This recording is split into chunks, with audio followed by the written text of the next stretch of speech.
BFM Business, Intégral Placement, le Club Imo. Et comme chaque semaine pour ce Club Imo, c'est Olivier Marin qui nous rejoint en plateau. Bonjour Olivier. Bonjour. Vous êtes le rédacteur en chef du Club Imo Explore Imo Le Figaro. Et chaque semaine, ensemble, on fait un tour d'horizon de cette actualité immobilière. Et en cette fin d'année, inévitablement, on commence à parler bilan.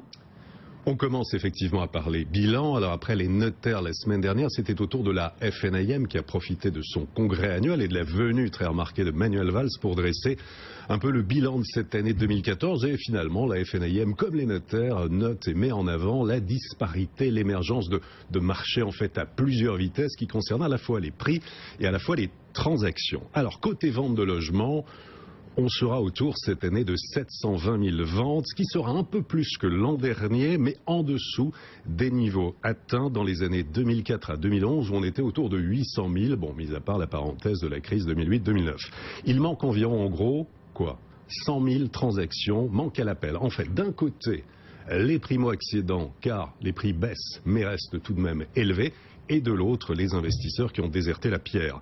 Alors, en fait, si dans l'ancien, dans ce que l'on appelle, ce que la FNIM veut appeler maintenant le parc existant, n'appelez plus jamais l'immobilier ancien, appelez le parc existant, c'est plutôt la résistance. Dans le neuf, là, le nombre de logements vendus sur plan par les promoteurs ne devrait pas dépasser les 85 000 cette année. On était à 125 000 en 2007, et là, c'est la dégringolade. Exemple, en région Champagne-Ardenne, il s'est vendu au troisième trimestre 516 logements neufs, c'est près de 40% de moins sur un an. Alors, vous nous parlez là du nombre de transactions. Si on traduit tout ça en termes de prix, qu'est-ce que ça donne? Alors, plutôt à la baisse, là aussi avec, on va le voir, de fortes disparités. Au niveau national, bon, c'est un indicateur, prix moyen d'un logement ancien, on est à 2500 €, c'est moins 1,7 par rapport à 2013 et moins 3,8% par rapport à 2011. Et parmi les villes dont les prix des appartements baissent entre 1 et 3%, Lyon, Besançon, Angers,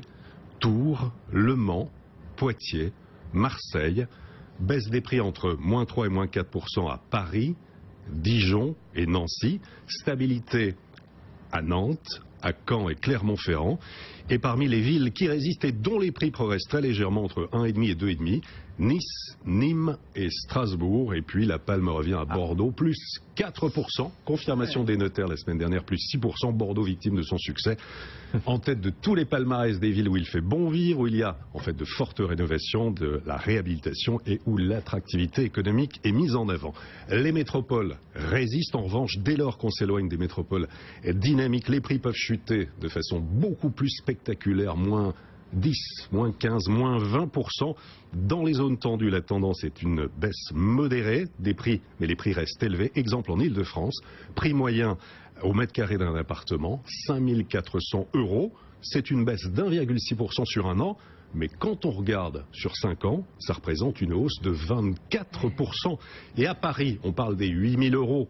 C'est près de 2% de baisse sur un an, mais c'est 32% de hausse sur 5 ans. Est-ce qu'on arrive à dresser quelques perspectives, à dessiner ce qui se profile devant nous?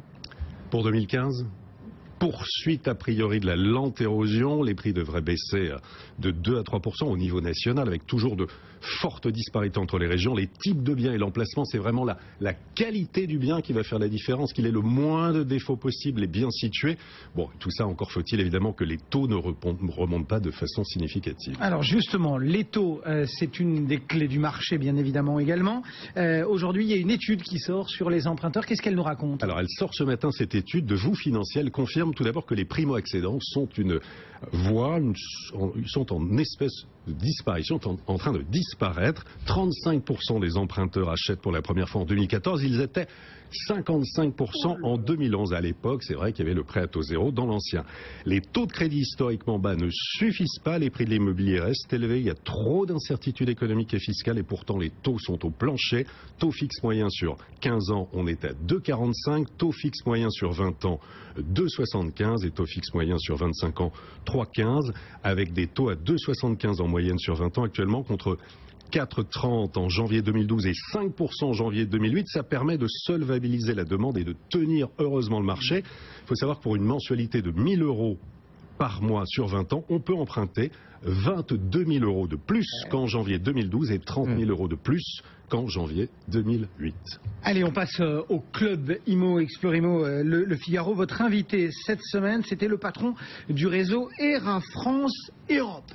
François Gagnon, d'origine québécoise, et parmi les nombreux sujets abordés à l'occasion de la sortie d'une étude sur les marchés résidentiels en Europe, eh bien justement les taux de crédit. Comment évoluent les taux de crédit chez nos voisins européens? Question posée à François Gagnon. Et on écoute sa réponse. Les voisins les plus proches, les taux sont assez semblables. Si on prend le cas de l'Allemagne en particulier, où ça se ressemble énormément aux taux français, l'Espagne un tout petit peu plus élevé. Par contre, les taux les plus élevés sont en Roumanie et en Bulgarie, qui sont aux alentours de 7,1%.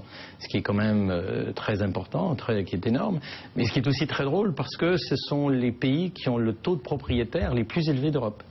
Donc des taux d'intérêt les plus élevés, mais aussi des taux de propriétaires qui sont les plus forts. Et dans les taux les plus bas, c'est la Turquie, qui est en dessous d'1%.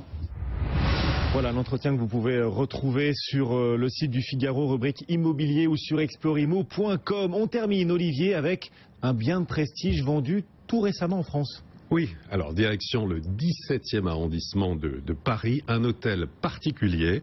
On est dans le quartier de la Plaine Monceau, surface 540 mètres carrés, très beau volume de réception, prolongé par une terrasse, une pièce atelier avec une belle hauteur sous plafond, 6 chambres, 2 salles de bain et une salle de gymnastique, bien vendu récemment par Daniel Féot pour 4,5 millions d'euros, et l'acquéreur est un Français. Un Norvégien. Eh bien, c'est un Russe. C'est un Russe. Bon. Ah, je l'avais sur le bout de la langue, le Russe. La hauteur sous plafond, c'est bien pour vous, Olivier. C'est très important, vous aussi. Absolument. Bon, voilà, concours de grands. Le club Imo Explorimo le Figaro, c'est chaque semaine, bien évidemment, sur BFM Business. Merci beaucoup, Olivier Marin. À la semaine prochaine.